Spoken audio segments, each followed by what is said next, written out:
দুধ গলা দিয়ে নেমে, বুক দিয়ে নেমে পুরো পেট কেটে সবগুলো দুধ গল গল গল গল করে বাহিরে বের হয়ে গেছে।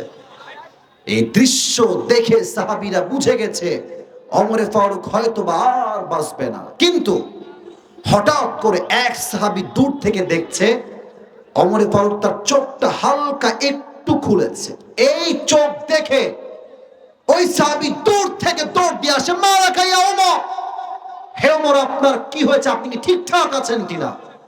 ওমরে ফারুক বলছে কোনো কথা বলবা না, তোমার কানটা আমার মুখের কাছে নিয়ে আসো। ওই সাহাবী দৌড় দিয়ে গিয়ে তার কানটা ওমরের মুখের কাছে দিয়েছে। মালাকা ইয়া ওমর, হে ওমর কি বলবেন বলেন। ওমরে ফারুক তার পেট কেটে নাড়ি ভুঁড়ি সব বের হয়ে গেছে। জীবনের শেষ কথা, শেষ মুহূর্তের কথা এই সাহাবী, বাপের খবর লাগবে না, সন্তান বাপ